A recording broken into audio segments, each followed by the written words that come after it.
Like all modules of the dynamic software system, there is a certain amount of setup prior to entering data.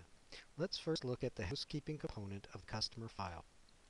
Select File, Housekeeping, and we only really need to be concerned with the initial configuration component. Let's click on it, and you will notice that this opens up a section with several tabs. We are only really concerned with a couple of tabs for the customer file. Let's first look at the Initial tab. Click on the Initial tab and it opens up a screen with different data in it. What we have to be aware of here is that to give access to the customer module on this particular computer, we have to fill in the appropriate password to allow the customer module to show up on this computer. If we were to take out this password, the customer icon will no longer exist and the person working on this computer will not have access to the customer file. The next tab is the General tab. When we click on that, another screen appears. In this screen we are concerned with a couple of things in relevance to the customer file. First of all, these are our email options, all the different functionality that can be emailed from our system automatically. In the customer file, we are going to enter the contact names of the people who should get these various emails. We therefore have to decide which emails we want to take advantage of and make sure that they are checked. If we do not want to make use of an email, we can simply unclick it and that email will not be created. Make sure all of the emails that you're going to set contacts up for are selected in this tab. The other area that we're concerned with in the General tab is the tax levels. The dynamic system allows for 3 levels of taxes. Generally those are federal, state, city.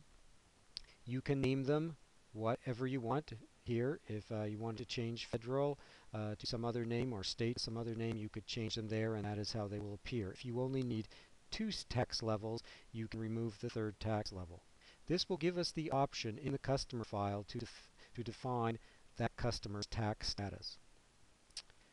We also have to look at the Estimating tab. In the Estimating tab, we come down to an area called the Estimate Export, and you will see there's a file path and a file name. This is the integration between the customer module and the estimating module. There is really no reason for you to ever change this information. If you ever feel there is a need, please contact Dynamic first. The last tab that we want to look at is the user fields. You will notice that in the customer file we have up to 4 fields where we can define the information that is entered into that field.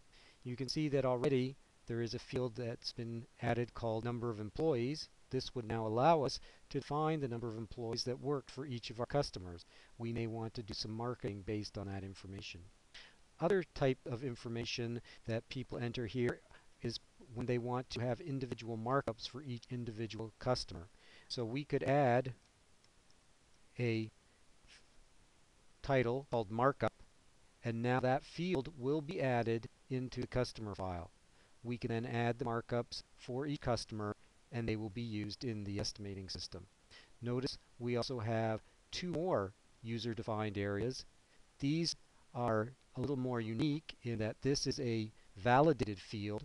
So here we could actually create a list of lookups that could be selected from the customer file. And this is a date field. So if we wanted to know date of first job, we could enter that in there and then enter a date value in the customer file. These are the areas that are required from the housekeeping. Once you're finished, click on OK. This will save your data and bring you back out to the module listing.